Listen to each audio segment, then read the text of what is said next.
Bonjour, je m'appelle Aouidat Abdelaziz. Ce projet s'inscrit dans le cadre de la formation des formateurs réalisée par l'association Éducation Digitale. Il est encadré par les professeurs Karim Oudgheri, Mariam Jannati Idrissi, Abdelkrim Labtera. Dans cette vidéo, on va parler de l'ingénierie pédagogique en abordant 5 points.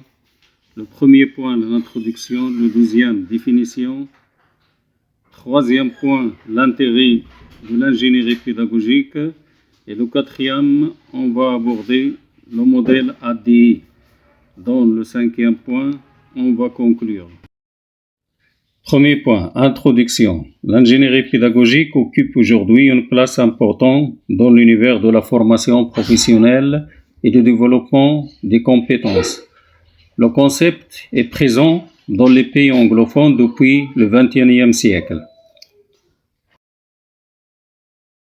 Passons maintenant à la définition de l'ingénierie pédagogique. L'ingénierie est un processus structuré et méthodique qui permet de passer des besoins opérationnels à la mise en œuvre d'une solution. La pédagogie est la science qui s'attache à déterminer les manières de permettre aux individus d'acquérir des connaissances théoriques et pratiques.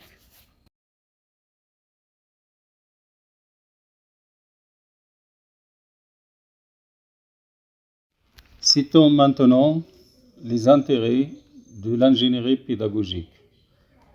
Premièrement, l'efficacité.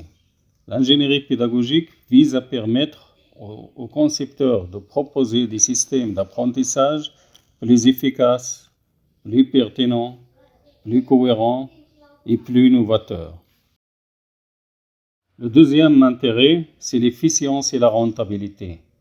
L'ingénierie pédagogique permet de minimiser les coûts et le temps de production et de réduire les erreurs coûteuses.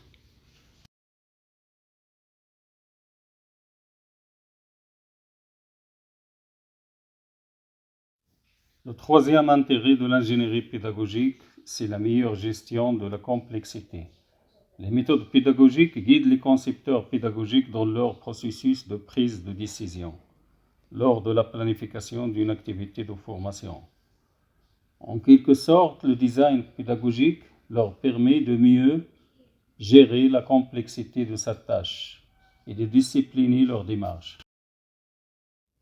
Le quatrième intérêt de l'ingénierie pédagogique, c'est la meilleure communication. Le design pédagogique permet de faciliter la communication avec l'organisme. Les responsables de cet organisme peuvent visualiser la démarche suivie par l'équipe de projet, situer les différentes productions réalisées tout au long du processus et mieux accepter la justification de l'échéance du projet. Le cinquième et dernier intérêt de l'ingénierie pédagogique est la plus grande réutilisation du travail réalisé. Les productions de l'équipe peuvent être indexées dans le système informatique qui en facilite l'accès. C'est l'objectif qui est visé par ceux qui développent des banques d'objets d'apprentissage et des scénarios pédagogiques, etc. Nous arrivons maintenant au quatrième point de la présentation. C'est le modèle ADI. Le modèle ADI est le modèle le plus utilisé par les experts depuis des années. Cette méthodologie propose 5 phases. La phase A, la phase D, la phase D et la phase I et la phase E. Il existe d'autres modèles, mais avec plus de phases. Passons maintenant à l'analyse de chaque phase. La phase A, c'est-à-dire l'analyse, elle nous permet de faire l'analyse des besoins de formation, des compétences, des modalités d'évaluation, des caractéristiques du public ciblé et des ressources disponibles. Nous passons maintenant au premier D, design de la formation. Dans cette étape, le travail de conception commence en se basant sur les données collectées dans la phase précédente. On va préciser les compétences et les objectifs. La maquette du dispositif de formation est définie. Les moyens pédagogiques sont précisés. Le deuxième D signifie le développement du projet pédagogique.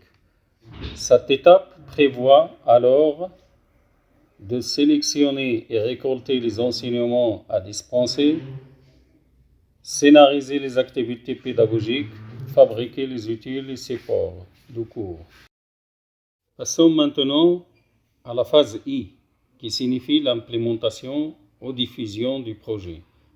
Cette phase consiste à rendre le système d'apprentissage disponible aux étudiants, ce qui nécessite la mise en place d'une infrastructure organisationnelle et technique dans le cas d'un cours donné en classe.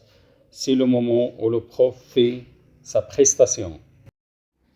La dernière phase du modèle ADE, c'est l'évaluation du système. Cette phase consiste à évaluer le processus d'apprentissage afin de porter un jugement sur sa qualité et son efficacité.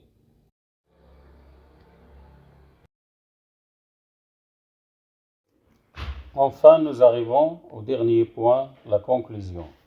Le domaine de l'ingénierie pédagogique est riche en recherches, théories et modèles et méthodes.